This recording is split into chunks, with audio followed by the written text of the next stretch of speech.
इस वक्त करीमाबाद अंडरपास में मौजूद हूँ, जो कि गुज़िश्ता 2 साल से ज़ायद अरसे से ज़ेर तामीर है।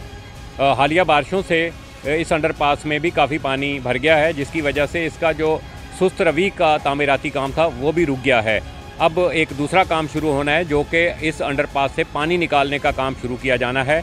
गुज़िश्ता 4-5 दिन से तो वो प्रॉपर तरीके से शुरू नहीं हो सका, और जब शायद वो इंतज़ार किया जा रहा है कि मज़ीद बारिशें हों, शायद और पानी जमा हो, फिर वो भी निकालना पड़ेगा।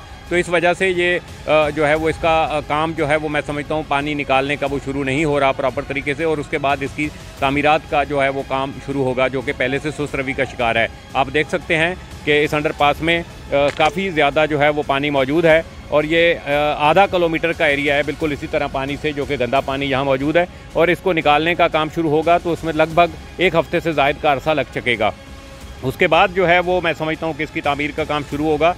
तकरीबन अप्रैल 2023 में ये काम शुरू हुआ था, और उसे 2 साल के अरसे में मुकम्मल होना था।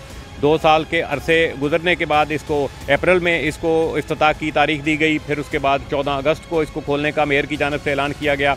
अब जो आखिरी ऐलान था वो 30 सितंबर का था मेयर की जानिब से कि इसका इफ्तिताह किया जाएगा, और 30 सितंबर तो मैं समझता हूँ कि इस साल के 30 सितंबर तक तो मुमकिन नहीं है जो काम की रफ्तार है उस हिसाब से। हाँ, शायद अगले साल के 30 सितंबर तक इसका इफ्तिताह मुमकिन हो सकेगा, अगर काम इसी सुस्त रवी से जारी रहा। अगर उसमें तेज़ी आ गई तो ये पहले मुमकिन है। तो मसला ये नहीं है कि हम आपके लिए तो चलो हम नहीं गुजरेंगे यहाँ से, किसी दूसरी तरह चले जाएंगे। एक्चुअल जो मसला है वो इलाका मकीनों का है। कई लाख की ये आबादी है। आबादी के अलावा ये आसपास के मेरे आपको बिल्डिंग्स नज़र आ रही हैं, लाखों लोग जहाँ पर मकीन हैं। इन मकीनों को छोड़ दें तो पीछे मीना बाज़ार और कई इस तरह की बड़ी मार्केटें हैं, जहाँ के जो दुकानदार हैं वो बहुत मुतासर हो रहे हैं। मेयर कराची साहब आए थे, उन्होंने कहा 30 सितंबर को इसकी इफ्तिताह है।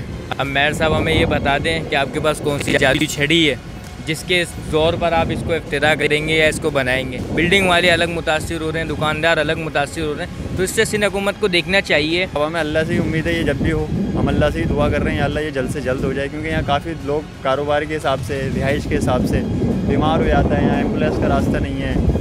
अब किस तरीके से मैनेज कर रहे हैं ये लोग बस हम जानते हैं। 2 साल 2.5 साल में बेशतर पंप पीछे जो हैं वो बंद पड़े हुए हैं, पेट्रोल पंप, CNG स्टेशन वो बंद पड़े हुए हैं। इसी तरीके से कोई स्कूल बंद पड़े हुए हैं, उनके रास्ते अलग हो गए हैं।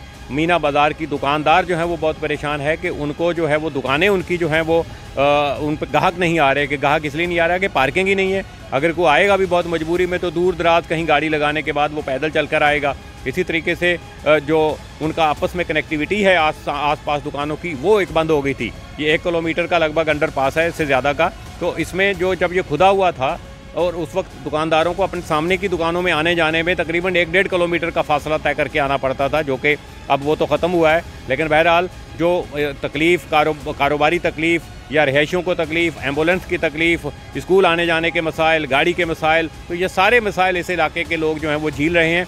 और बड़ी मैंने तज़किरा किया जब एक दुकानदार से, तो वो लाहौर आना जाना है, तो वो मिसालें दे रहे थे कि पंजाब की या लाहौर की, कि वहाँ पर जो अगर दिनों में या हफ्तों में या कम से कम 1-1.5-2 महीनों में ही अंडरपास वहाँ बन जाते हैं, तो यहाँ पाकिस्तान के इसी कराची शहर में ये क्यों मुमकिन नहीं है।